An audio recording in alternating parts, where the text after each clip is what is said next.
जी जाया ध्यान गियई कम कलंकड़हेवी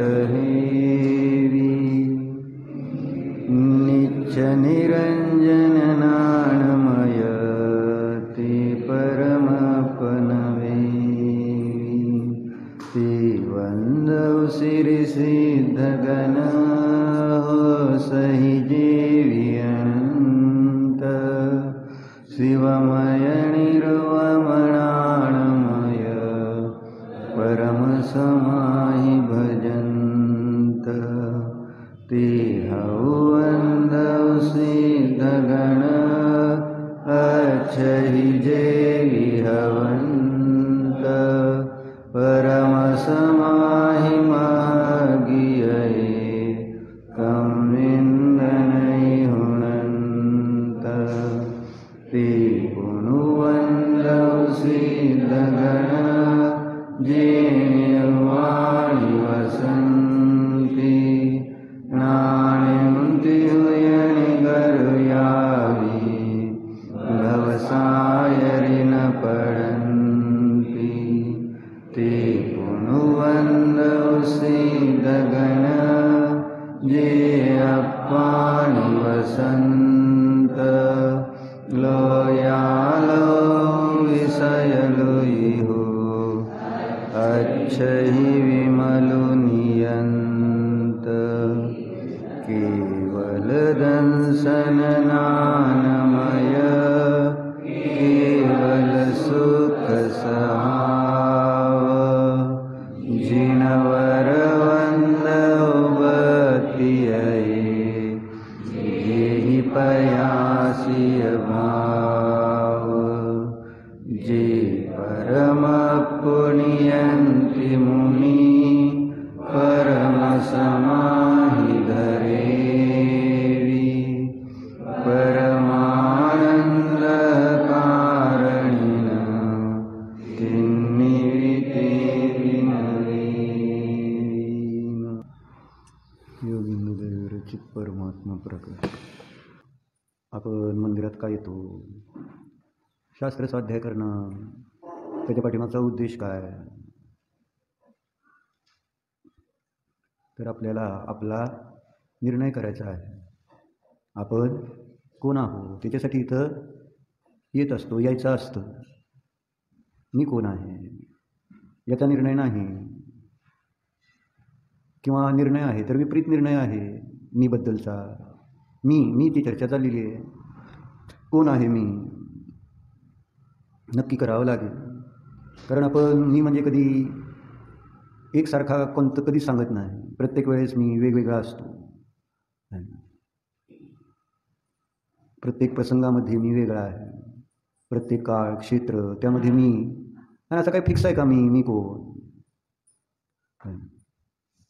लहान होतं तर मी लहान, तरुण झाला तर तरुण, मोठा झाला तर मोठा, मनुष्य झालं तर मनुष्य, स्त्री पुरुष झाले तर त्याप्रमाणे मी, व्यापारी, डॉक्टर, इंजिनियर जे काही झाला तर तसं मी. आणि मी असं एक्झॅक्ट कसं ओळखायचं? मीचं लक्षण करताना आचार्यांनी न्यायग्रंथामध्ये म्हणून तर सांगितलं, व्याप्ती अतिव्याप्ती असंभव दोषाने रहित असं लक्षण करा की जेणेकरून त्या लक्ष्याची सिद्धी होईल निशांत. काय सांगितलं? काय सांगितलं? लक्ष्याच्या सिद्धीसाठी लक्ष म्हणजे ज्याला लक्षित करायचं असतं, ज्याला वेगळं करायचं असतं, ज्याचा निश्चय करायचा आहे, निर्णय करायचा आहे, ज्याला आपल्याला समजून घ्यायचं आहे, त्याचं नाव आहे लक्ष. असं लक्ष. मग ते लक्ष वेगळं करण्यासाठी काय करतात? लक्षण करतात. लक्षणाने लक्ष्याची प्रसिद्धी होते. लक्षणाचं प्रयोजन तेच आहे, लक्षाला प्रसिद्ध करणं, अनेक मिसळलेल्या वस्तूतून वेगळं करणं. हे लक्षणाचं प्रयोजन सांगितलं. मग वेगळं करायचं तर त्यामध्ये न्याय सांगतो की बाबा त्यामध्ये अव्याप्ती दोष नको आहे, अतिव्याप्ती दोष नको आहे, असंभव दोष नको आहे. कारण हे दोष असतील तर आपल्याला ती वस्तू वेगळी करता येत नाही. असं आहे ना. लक्षाच्या काही भागामध्ये राहतं, काही भागामध्ये राहत नाही, त्याला म्हणायचं अव्याप्ती दोष. आपण जी लक्षणं करतो ती कशी आहे? बहुधा अव्याप्ती दोषवाली लक्षणं केली जातात. प्रत्येक वेळेस आपण जे लक्षण केलं ते वेगवेगळं केलं म्हणजे सर्व अवस्थेमध्ये ते लक्षण राहत नाही आहे. काही क्षेत्रात, काही काळात, काही द्रव्यात, काही भावात ते लक्षण दिसून येतं, नाही असं नाही. पण लक्षण कशासाठी केलं आहे? विशिष्ट त्या ठिकाणी त्या काळक्षेत्र भावाच्या अपेक्षे नाही, सर्व द्रव्य क्षेत्र कालभाव सर्वत्र ते लक्ष आपल्याला सापडावं अशा पद्धतीचं लक्षण करायला पाहिजे. मनुष्य झाल्यावर मी मनुष्य, मग हे लक्षण सगळीकडे जाणार का? आपण मरून त्या ठिकाणी देव होणार. मग आपल्याला ते मनुष्य या लक्षणाने ओळखायचं म्हटलं तर ओळखायला येईल का? स्वतःची ओळख मी मनुष्य मनुष्य म्हणूनच करून ठेवली. मग देव झाल्यानंतर आपण स्वतःला ओळखणार नाही, कारण आपण आता मनुष्य राहिलेलो नसणार त्यावेळेस. मग कसं ओळखायचं आपण स्वतःला, मी कोण? इथं पण कळलं पाहिजे मी कोण, तिथं गेलो तरी मला समजलं पाहिजे मी कोण. कुठेही गेला, कुठल्याही गतीत गेला, कुठल्याही क्षेत्रात गेला तर नक्की फिक्स कळलं पाहिजे ना, मी हा आहे म्हणून. म्हणून व्याप्ती दोष नको यायला असं आचार्य सांगतात. नाहीतर लक्ष वेगळं करता येणार नाही, आपल्याला आपला निश्चय निर्णय करता येणार नाही. असं लक्षण बांधलं पाहिजे ना. असं व्यवहारात आपण ॲड्रेस देताना तसंच दिला जातो. आपल्या घरचा फिक्स पत्ता देतो का बदलणारा पत्ता असतो? कारण फिक्स ॲड्रेस द्यावा लागेल तुम्हाला, दुकानचा असो घरचा असो. एक फिक्स काहीतरी माहिती पाहिजे का नको? तुम्हाला मुलाला शाळेत घालायचं तर त्याचं पण सगळी व्यवस्थित माहिती दिली जाते की नाही? आता मग आधार कार्ड वगैरे सगळे आले, कुठे चुकायला नको. डोळे वगैरे सगळे इम्प्रेशन्स, हाताचे सगळे इम्प्रेशन्स घेतात. कुठं दुसऱ्यामध्ये मिक्स किती झाला तरी त्या कुठल्या ना कुठल्या ह्याच्या निमित्तात तुम्हाला वेगळं करता यायला पाहिजे. असं फिक्स जेवढं सूक्ष्म करता येईल तेवढं सूक्ष्म करायला लागले. कारण लोकसंख्या वाढली तर विशिष्ट असं काही सांगता येईन. नावं एकसारखी व्हायला लागली बरीच. मग त्या नावाची व्यक्ती आहे ना, नाव सेम, वडिलांचं नाव सेम आणि आडनाव पण तसंच. मग आता ओळखायचं कसं? गाव पण तेच असतं कधी कधी. मग ओळखायचं कसं की ही मनुष्य हा आणि तो कसा वेगळा? म्हणून लक्षणं जशी जेवढी सूक्ष्म करता येईल त्याच्याद्वारे आपल्याला त्या वस्तूला व्यवस्थित वेगळं करता येतं. मग आपल्याला निर्णय करावा लागेल. कशाचा निर्णय करण्यासाठी आलो इथं आपण राहून? कोणाचा निर्णय करायला आलो आहे? आपल्या स्वतःचा. आपण काहीतरी आहोत, आपण आहोत याचा एक अस्तित्वाचा निर्णय, मी आहे याचा पण निर्णय करायचा, आणि मग मी कोण आहे याचाही निर्णय करायचा. हे दोन्ही निर्णय महत्त्वाचे. आपण आहोत हे आपल्याला समजलं पाहिजे. कधी लक्षण आपण अतिव्याप्ती दोषवाले केली त्यामुळे आपल्याला आपण सापडत नाही, बाकी काय नाही. ॲड्रेस त्याच्यासाठी आजकाल मोबाईल नंबर घेतात. जेव्हा तुम्ही ॲमेझॉन फ्लिपकार्टवरनं वस्तू मागवता, नाव दिल्यानंतर पुढं ॲड्रेस जरी दिला तरी त्याच्याबरोबर गरज कशाची? आता पूर्वी पिनकोड असायची, कारण गावं तेवढीच होती, त्यानुसार तेवढे पिनकोड दिले की बरोबर पिनकोडानुसार त्या गावात ते पत्र पोहोचणार. आता व्यक्तीजवळ पोहोचाय तर व्यक्तिगत मोबाईल झाले, म्हणून मोबाईल नंबर बरोबर लिहिलेला असतो की जेणेकरून त्या व्यक्तीला ते पार्सल ज्याने मागवले त्यालाच मिळावं, दुसऱ्याला नको. आणि फिक्स पाहिजे का नको काहीतरी? मग त्यासाठी आचार्याने सांगितलं किंवा अतिव्याप्ती दोषवालं लक्षण करू नका, जे लक्षात पण राहील लक्षात पण राहील त्याला अतिव्याप्ती दोषवालं लक्षण म्हटलंय. त्याच्यासाठी न्याय शिकवला महाराजांनी. शिका म्हटले की चुकणार नाही. आजपर्यंत सगळा गोंधळ होत आलेला आहे, कुठं आपल्याला काय कळलं नाही. आपल्याला पाहिजे तसं आपण आपलं लक्षण करत राहिलो. मुंगी पण आपलं लक्षण करते, असं काय नाही. तुम्हीच करता. झाडं पण आपली लक्षणं करतायत, मी झाड आहे काय, तसं काय नाही. आपण त्याला झाड आहे असं म्हणू, पण त्या झाडाला पण काय, त्या जीवाला कळतंय माझी ही अवस्था आहे, मी हा आहे. जी अवस्था एकेंद्रिय पर्याय मिळाली त्या अवस्थेत त्याला मीचा निर्णय नाही तर, आणि मी काय म्हणून निर्णय आहे? जी अवस्था मिळाली, जे शरीर मिळालं त्या शरीरामध्ये मी पणाचा निर्णय करतो. तो जीव कुठं कळणार, कसं कळणार, काय कळणार नेमकं काय आहे, मी कोण आहे कधी?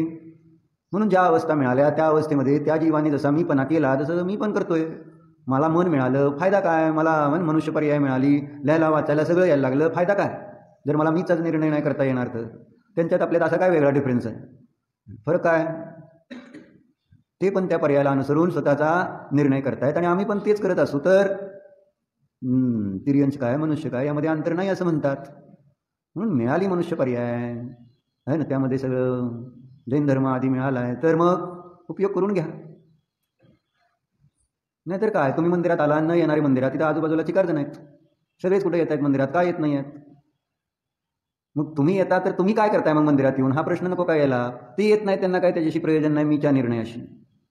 जे मंदिरात येत नाहीत, शास्त्र स्वाध्यायाला येत नाही, त्यांना देव, त्यांना स्वतःच्या स्वरूपासंबंधी आहे ना, दुःख काय, सुख काय, संसार काय, मोक्ष काय, काय काय घेणं ते नाही का? मला सांगा बरं. मस्त आहेत का ना ते पण सगळे आपल्या आपल्या पर्यायामध्ये, इथंच आहेत आजूबाजूला, लांब नाहीत. कुठं वाटतं त्यांना किंवा आपण बसावं जावं मंदिरात? काय कशासाठी? देवाच्या कधीतरी येतात, आपलं कोणीतरी सांगितलं काहीतरी कार्यक्रम आला तर आले आणि गेले, काय त्यांना काय कळते का सांगा बरं? किंवा काही जण नाही जायचंच नाही, मला मंदिरात जायचंच नाही असं फिक्स असतं. काय असतं तिथं म्हणून? ठीक आहे, मग तुम्ही आला तर तुम्ही काय करता मग? असं तुम्हाला का प्रश्न येत नाही? काय करतो आपण इथं येऊन? आणि जर आपण जर इथं येऊन काय करत नाही तर मग ते न येणारे तुम्ही येणाऱ्यात काय फरक काय? निशांत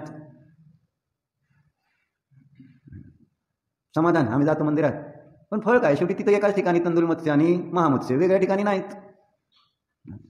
तंदूल मत्स्याने काही खाल्लं नाही आणि महामत्स्य आपलं कधीतरी खातो, दोघं एकाच ठिकाणी. अरे ठीक आहे, मी खाल्लंच नाही, मग तू कसा इथं? असं इथं हेच चाललं आहे, दोघं एकाच ठिकाणी दिसतील, ते पण न येणारे पण तिथंच, आपण पण येणारे मंदिरात तिथंच. मग आपला मंदिरात येण्याचा उपयोग काय झाला? उपयोग करायला पाहिजे असं सांगायचं. दुकान उघडले तर उपयोग झाला पाहिजे का नाही दुकानाचा उघडल्याचा? नाहीतर मग ते उगच उघडले आणि काय नाही, नुकसान नुकसान नुकसान, नाही तर गिरायक नाही काय नाही, आपलं निवांत बसलाय. मग भिकारी समोर एक बसलाय, काय दुकान नाही काय नाही, आणि तुम्ही दुकानात बसलाय, गिरायक नाही काय नाही काय नाही, आपलं सगळं आहे संपवायला लागलाय. फरक काय दोघात? फक्त तुम्ही दुकानात आहे एवढंच. हे दुकानात बसलाय तर आता काहीतरी त्याचं प्रयोजन असलं पाहिजे, असतं आहे. तसं मंदिरात आलो तर मंदिरात येण्याचं प्रयोजन असलं पाहिजे उल्हासभाई. आणि मग त्यासाठी आपण जिवंत व्हा ना जरा. आपण आपण जागृत झाल्याशिवाय आपल्याला कळणार कसं? मग झालंय, थोडं फायदा झालाय, कशा आहे मंद आहेत, येता ऐकतायत, तेच विचार करत होतो आज सकाळपासून. आणि किती लोक आहेत, काय लोक करतायत, कुणाला किती, आणि मग तसं का करतात हा एक प्रश्न येतोय. का येत नाही ती लोक मंदिरात? का लोक येत नाहीत शास्त्राला? असा का प्रश्न आपल्याला पडत नाही? का येत नसतील न येणारी ती? म्हणजे पर्याय मूळ आहे, म्हणजे तिथं त्या पर्यायामध्ये सर्व काही आहे आणि तेवढंच बस. बाकी मला देवाची गरज काय, मंदिरात जायची गरज काय, स्वाध्याय करायची गरज नाही ना वाटत त्यांना. त्या पर्यायामध्ये त्यांना सर्व काही आहे. म्हणून चर्चा करताना एक ठिकाणी घेतली ती चर्चा, लोक युद्ध का करतात, युद्धात असं काय ठेवलंय, असा एक प्रश्न आला आहे ना. ज्ञानारण्यमध्ये पान नंबर 129 वर विवेक नावाचा एक पॅरेग्राफ आहे. विवेक, त्यामध्ये काय दिलं बघा, भैया यहाँ किनमे अपना यश चाहते हो. कशामध्ये आपल्याला काय 129 129 129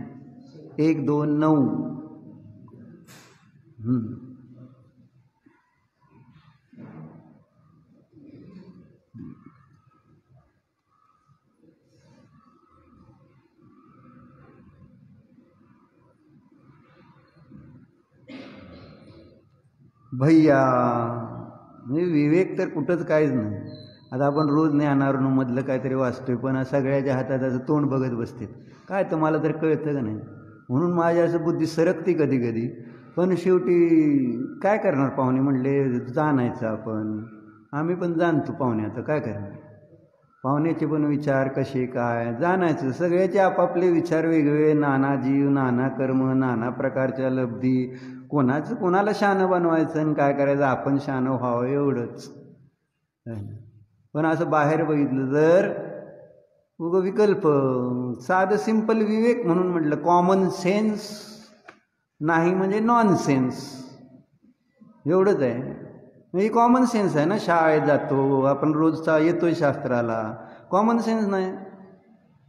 कॉमन सेन्स नको बाबा, हे ज्ञानारण्यचं पुस्तक वाचते तर आपल्याजवळ पाहिजे ते पुस्तक, असावं, वाचावं, बघावं. काय नसला हातात तर राहुल काय फरक पडतो आपल्याला? पुस्तक नसलं तर हाय म्हणाल बरं का शेजारी, मला माहिती आहे तुझं आहे का ते, तू आणलं का तुझं पुस्तक, याच्यासाठी मला म्हणायचं, तू सांगणार होता मला माहिती आहे, ती शेजारचं बघतो.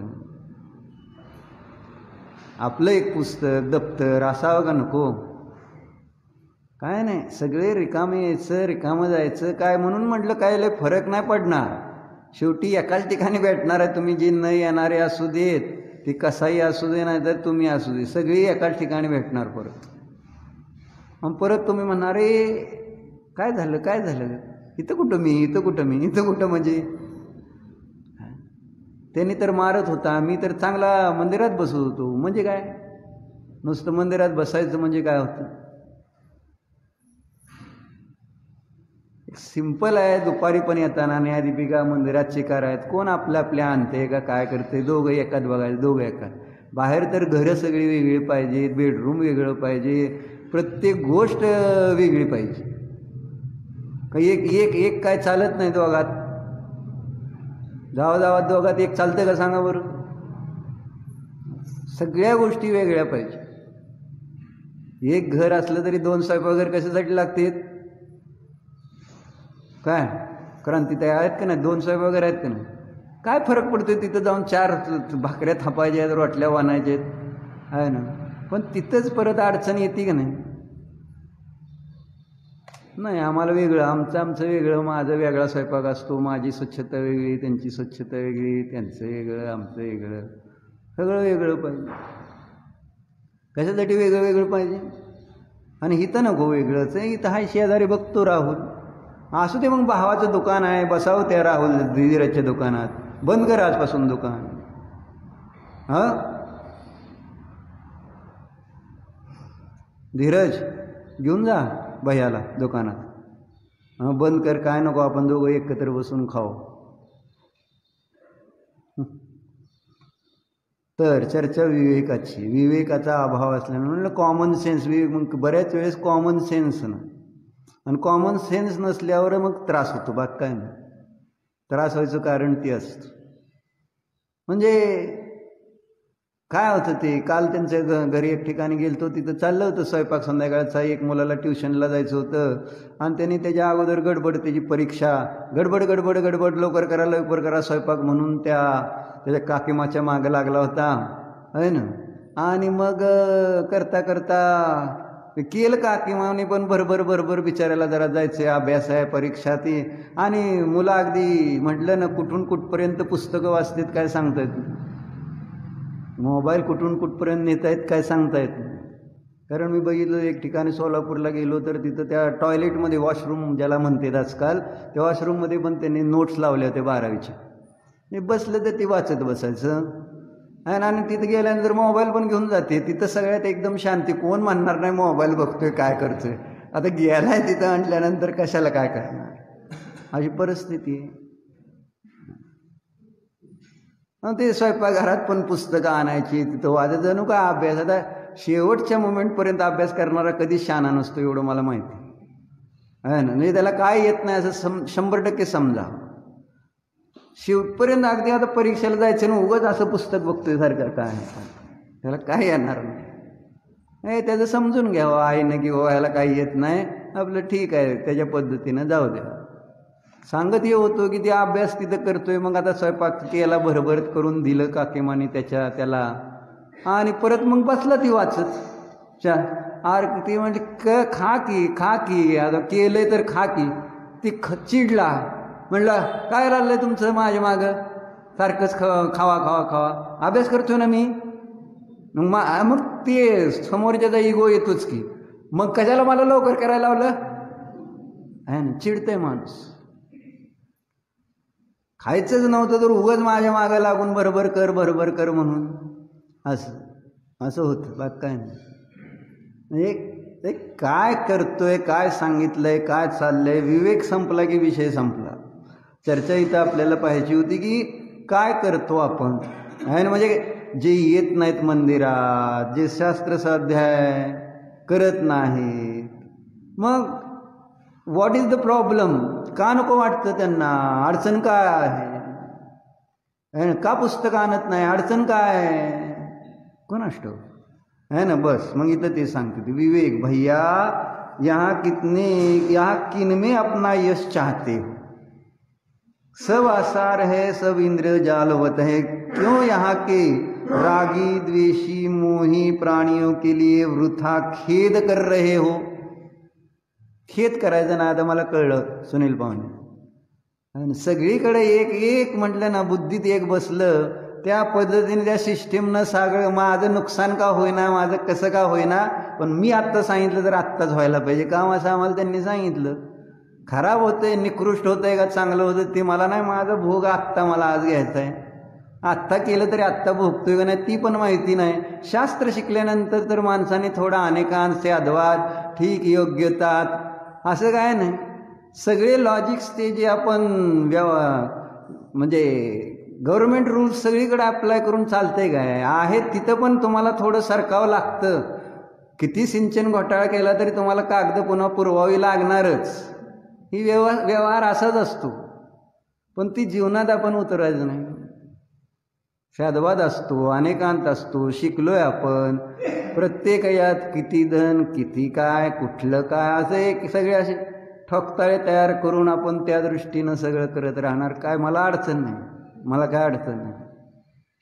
म्हणजे तो पण माझा एक इगो आहे, आम्ही असं सांगतोय म्हणून मग तुम्ही तसं करत नाही, तुम्ही तसं करताय असं का, म्हणजे मी असंच करणार. हे सगळे एकमेकाचे फक्त इगोमध्ये फक्त यश, म्हणजे मी काहीतरी मोठा आहे आणि माझं काहीतरी सगळ्यांनी ऐकायला पाहिजे, एवढाच सगळ्यांचा प्रॉब्लेम आहे. माझा पण तीच प्रॉब्लेम आहे.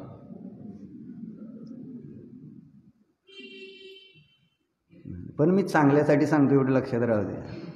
तुमचं चांगलं, तुम्हाला काय वाटतं हे तुमचं जे तुम्ही विचार करताय. म्हटलं मंदिरात नाही येणारे त्यांना पण वाटतंय मी काहीतरी चांगलंच करतोय.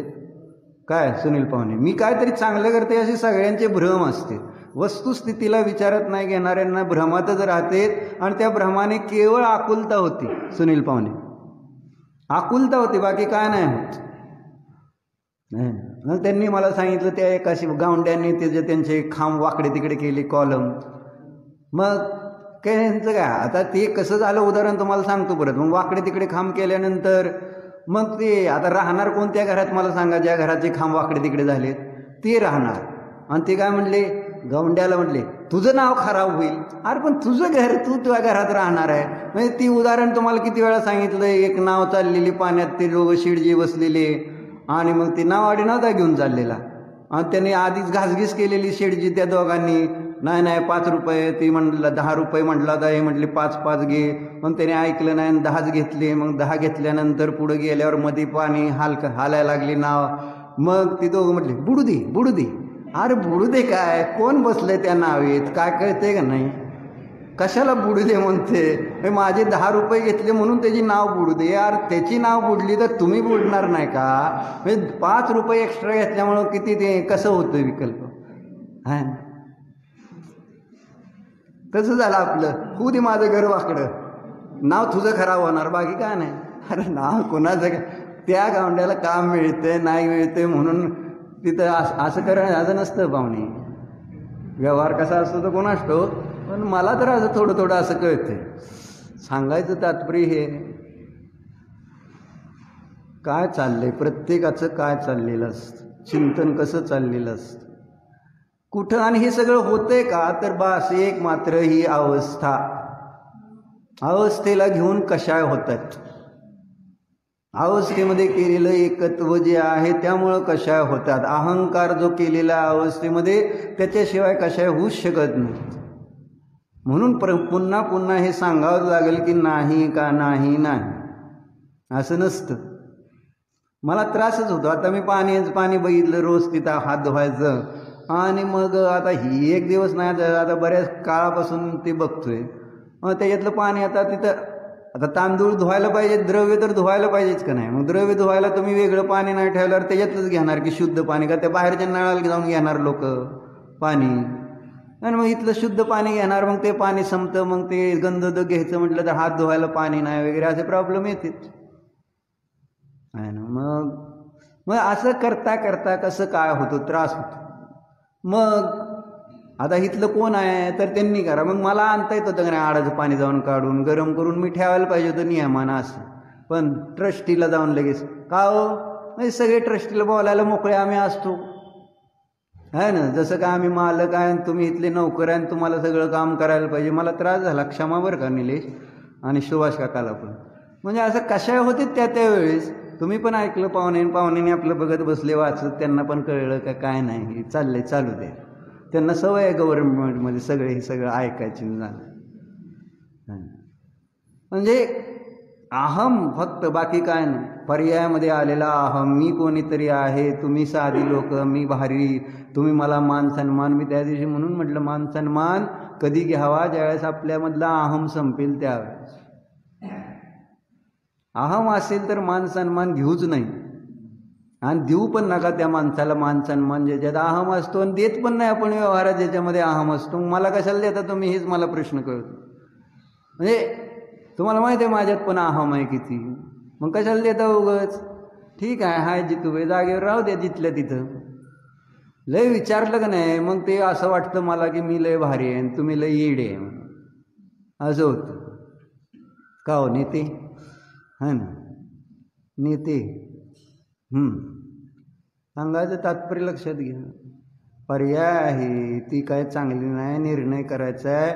मी परत आता इथनं घरी जाऊन येस्तोपर्यंत ते चिंतन करू, काय किरकोळ गोष्टी, काय कोणाला काय समजावून सांगायचं आणि काय करायचं. आणि संबंध इथं आपला कशाशी आहे, किती आहे, कसा आहे. उगच काहीतरी बघायचं आणि विकल्प करायचे, काहीतरी बघायचं आणि विकल्प करत बसायचे. आणि ते केवळ पर्यायामध्ये केलेल्या अहममुळे.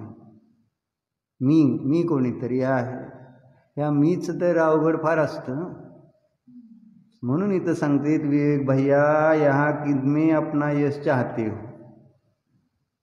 सब आसार है सब इंद्रजालवत है. काय कशासाठी करता हे व्यापार उद्यम सगळे पैसे काय? ज्या 4 लोकांमध्ये माझ्याकडे भारी गाडी आहे, माझ्याकडे लय जागा आहेत, माझ्याकडे लय मोठी फॅक्टरी आहे, माझं मोठी कुबेर हाईट्स आहे, अमुक आहे तमुक आहे. काय कशासाठी आहे हे सांगा बरं. कशासाठी असतं हे सगळं? काय 4 लोक तुमची म्हणतील लय मोठे शिडजी आहेत, लय मोठे. अरे कुठला शिडजी कसला शिडजी? ते सॉक्रेटिसला विचारल्यानंतर त्याने म्हटले मला ही जगाचा नकाशा आहे, याच्यात रूम दाखवून रूममध्ये तुझं घर दाखव म्हटलं, याच्यात कुठं दिसतंय का? आणि एक पॉईंट दाखवता येईना त्याला त्या रोम देशामधले त्याच्या घराचा. आणि मी आपलं कुठं जग आणि त्याच्यातलं पंढरपूर काय आणि पंढरपूरमध्ये कुठंच्या एक असं.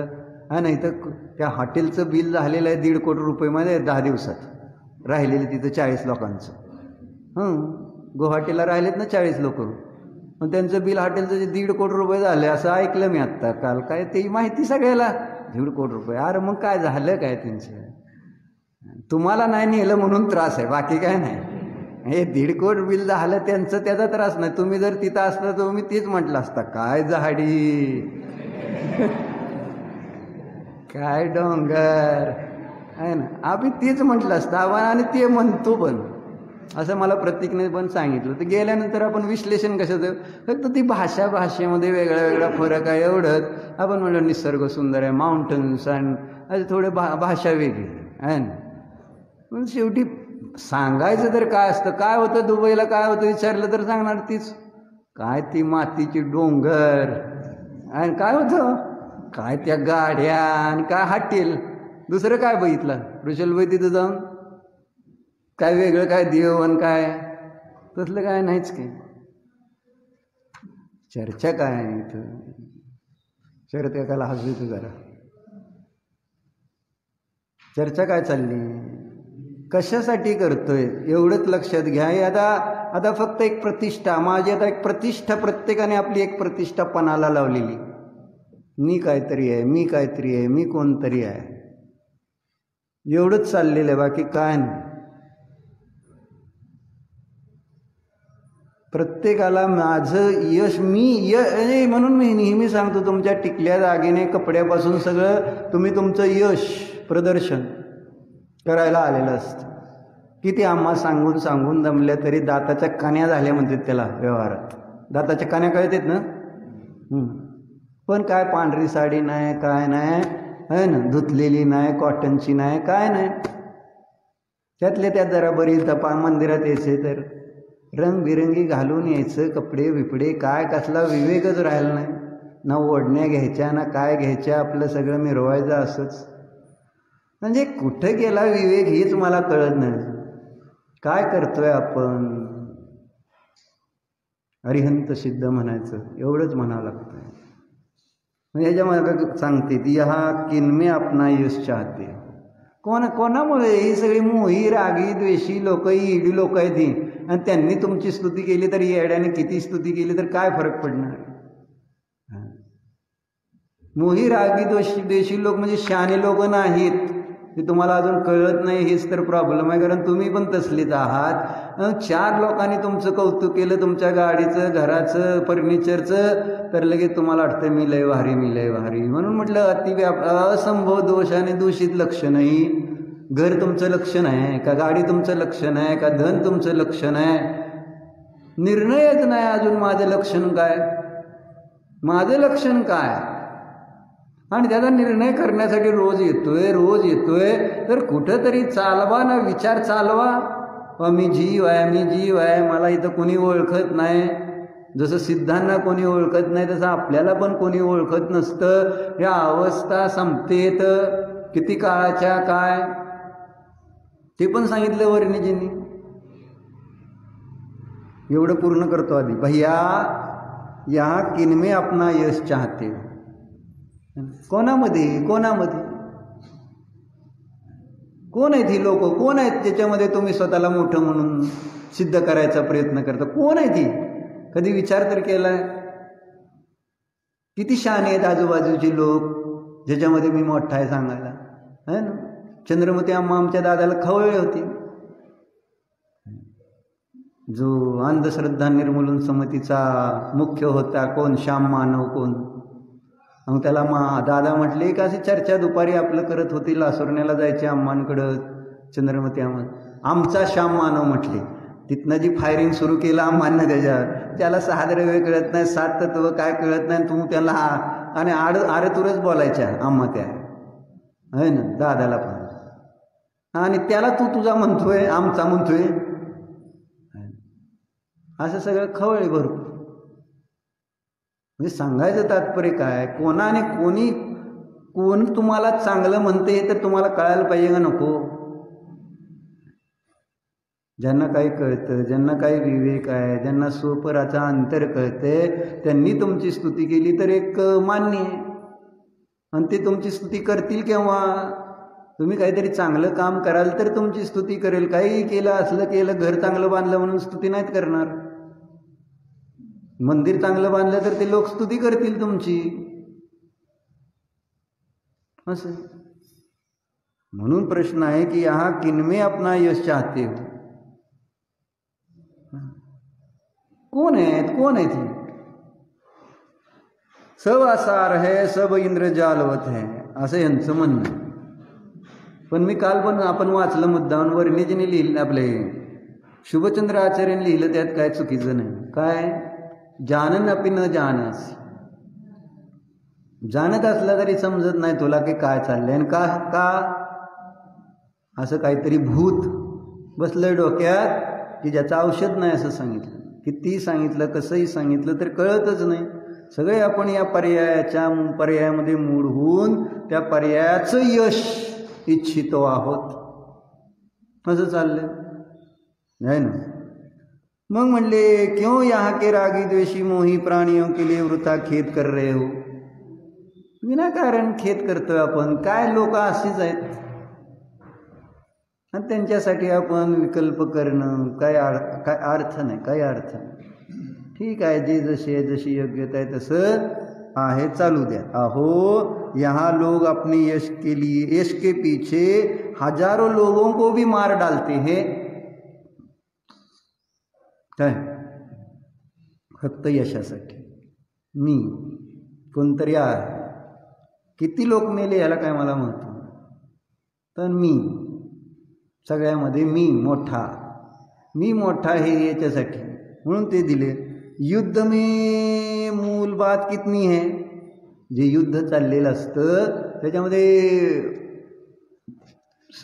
म्हणजे सार काय आहे त्याच्यातलं है ना, मुख्य काय गोष्ट कोणती, तर एक निज का प्रभाव कहा जाए, बढ़ जाए, सॉरी, एक निज का प्रभाव बढ़ जाए, यश बढ़ जाए, इसके लिए इतना पाप,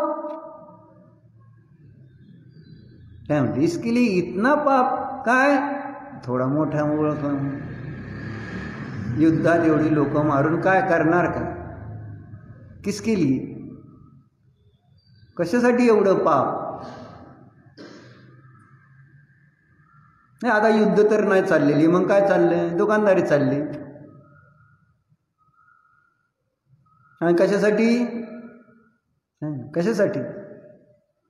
आय एम समथिंग, मी पण कुठेतरी आहे ना, काय तेच दिलं ना, माझा प्रभाव वाढो, 4 लोकांची पुढारकी करत बसायची, जाऊन इकडं तिकडं आहे ना, त्यांच्याकडे गेलं, बस काय करायचं, काय करतेत नीती लोक, हेच करतात, काय कशासाठी, आणि त्याच्यासाठी किती पाप करतो आपण, याच्यावर काय विचार नाही म्हटलं ना, एकदम विवेक नष्ट झालेला पूर्ण.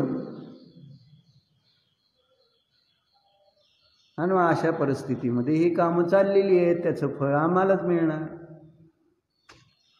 उसके लिए इतना विकट पाप, हो कितना महान अज्ञान छाया है. संसार में अंधेर नहीं है, संसारात नाही म्हणते, कुठं आहे, आपल्यात आहे. एकमात्र अपने अज्ञान से दुनिया में अशांति का साम्राज्य फैला है.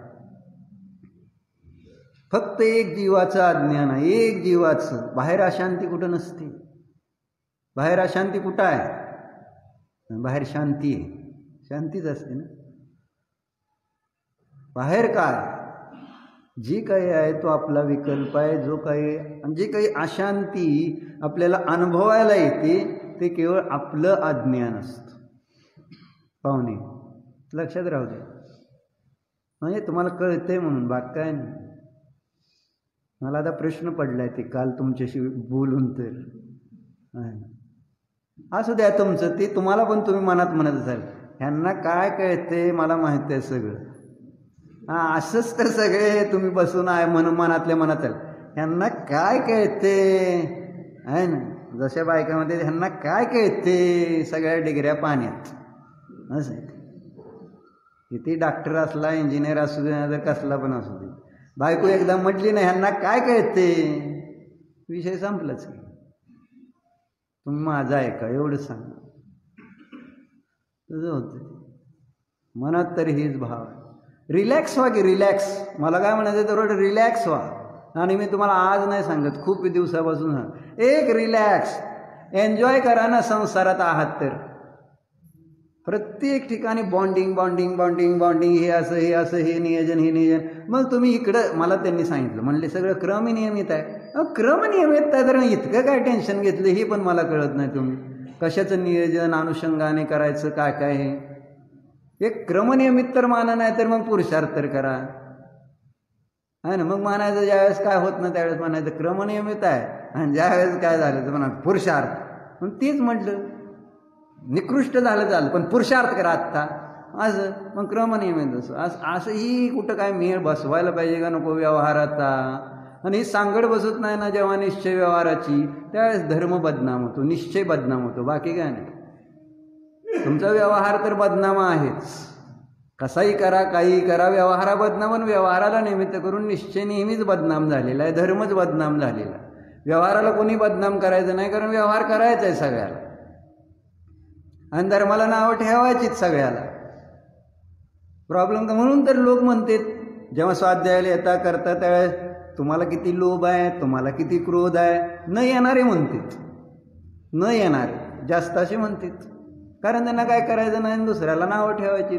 आणि त्यांना म्हणायचं तुम्ही धर्म करून असं करता, आम्ही धर्म न करता चांगलं राहते. हेच तर व्यवहारात सगळीकडे ऐकतो आपण बरेच वेळेस.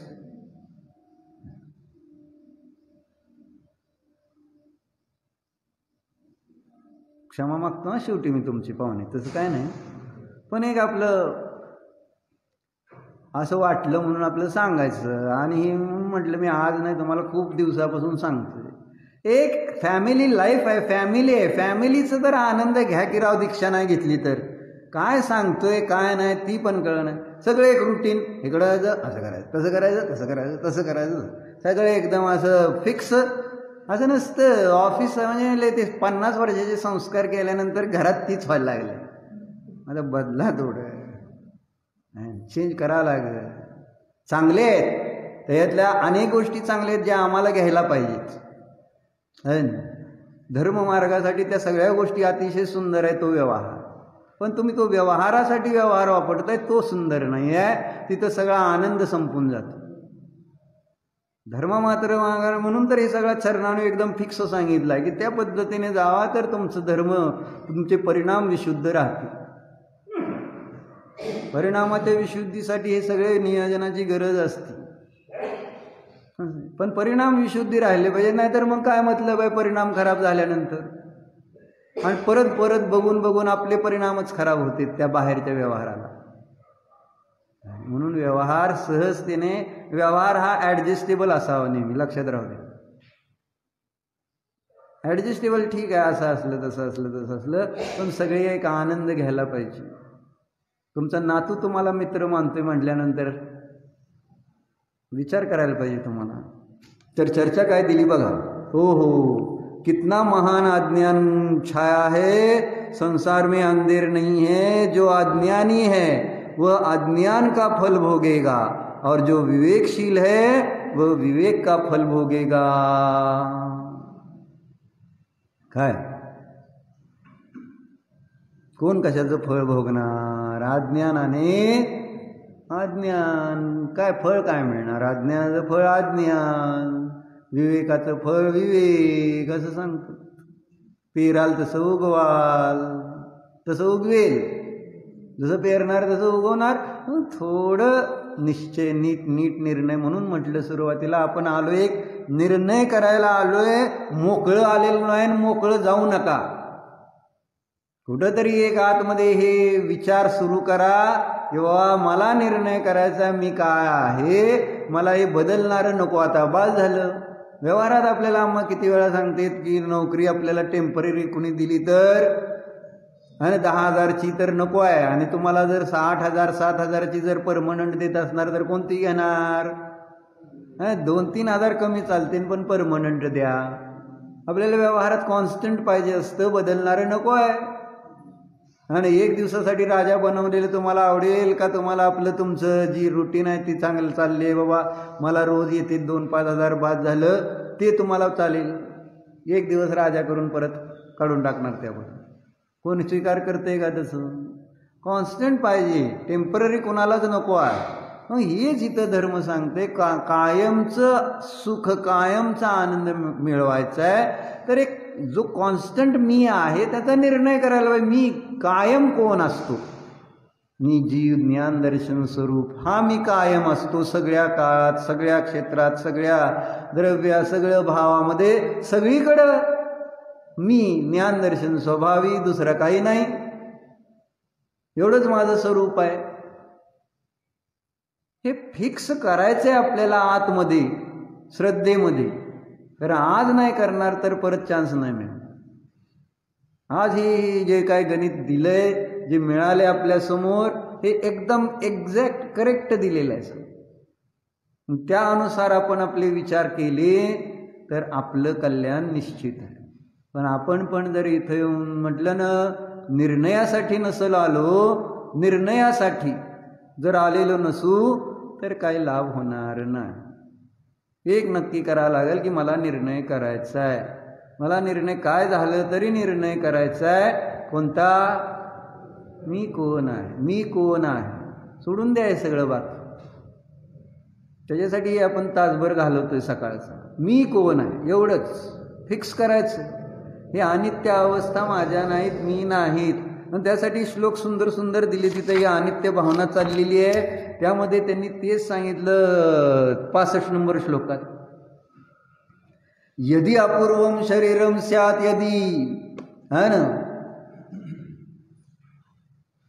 वा अत्यंत शाश्वतम युज्यते ही तदा कर्तुम अस्य अर्थे कर्म निंदितम. केव्हा पाप करा म्हटले, केव्हा पाप करा. तुम्हाला पाप करायला चालतंय म्हणते तिथं शुभचंद्र, पण केव्हा अट घातली आधी. केव्हा काय म्हटले? यदि अपूर्वम शरीरम, जर शरीर अपूर्व असेल. कसलं शरीर आहे? शरीर बघितलं तर तुम्ही आपल्या आपल्या शरीराकडे बघा, काय शरीराचं स्वरूप आहे, काय त्याच्यामध्ये अपूर्वता, कशाची थैली वगैरे सगळं आपण वाचतो 12 भावनेमध्ये. हे सगळी ही घाणेने भरलेली थैली आहे. किती त्याला पवित्र धुतलं वितलं. वर्णिजन इथं छान दिलं एक, आहे ना. म्हणजे किती वेळ आंघोळीला घालतो, खालचा एक पॅराग्राफ दिलेला आहे. तुम्ही आता त्याचा अभ्यास करून या उद्या, आहे ना, ह्या श्लोकाचा. आपण ह्या श्लोकाचा नुसता अर्थ पाहायचा. यदि अपूर्वम शरीरम स्यात् यदि वा अत्यंत शाश्वतम, जर ते कायम राहणार असेल आणि अपूर्व असेल, युज्यते ही तदा, आहे ना, तर मग तू काय कर त्याच्यामध्ये कर्तुम अस्य अर्थे कर्म निंदितम. मग तू त्याच्यासाठी पाप केलं तरी मला चालते. काय म्हणले? जर शरीर अपूर्व असतं आणि अविनाशी असतं, कायमचं असतं, तर त्याच्यासाठी पाप केलेलं मला कळलं तर असतं की तू पाप का करतो. ठीक आहे, पण हे दोन्ही नाही आहेत ना. ना शरीर अपूर्व आहे, ना शरीर अविनाशी आहे. मग का पाप करतो असा त्यांचा एक प्रश्न पडलेला त्यांना. कशासाठी पाप करताय?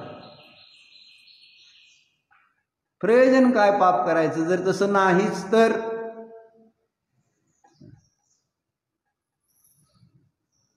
संसाराचं स्वरूप विचारात घ्या. नाही, नित्य नाही. आपल्याला तसं अनित्य समजू नका. जे संसार आहे, जसा संसार आहे, त्या संसारात मिळालेली जी अवस्था आहे, जशी अवस्था आहे, ते आपलं नित्य स्वरूप नाही. राहुल राहुल काय कळतं? मान हलवते ना. तेच म्हणून शब्द कोणते होते कालचे? जानन अपि न जानासी. जाणले, कळले कळले कळले आम्हाला, कळले आम्हाला. सोडा आता, असं करू नका. वेळ थोडा राहिला आहे, वेळ अत्यंत थोडा राहिलेला आहे ना. तेच काल वाचत होतो. घटिका यंत्र काय सांगतंय, किती काळ गेलाय हे सांगत असत. मोठ्या मोठ्या लोकांच्या घरी जे घंटा होत्या, वाजत होत्या, टाइम झाल्यानंतर काय सांगत होते? वेळ एवढा निघून गेलाय, एवढा निघून गेलाय. जे काम करायचंय ते करा करा करा. परत ही वेळ येणार नाही, मिळणार नाही. म्हणून निर्णय करावा लागेल, मी कोण आहे ना. अव्याप्ती, अतिव्याप्ती, असंभव दोषाने रहित असं आपलं स्वरूप, त्याचा निश्चय पक्का करावा लागेल. मी जीवच आहे, मी ध्रुव जीव आहे, ज्ञानदर्शन स्वरूपी आहे, चिदानंद स्वरूपी आहे.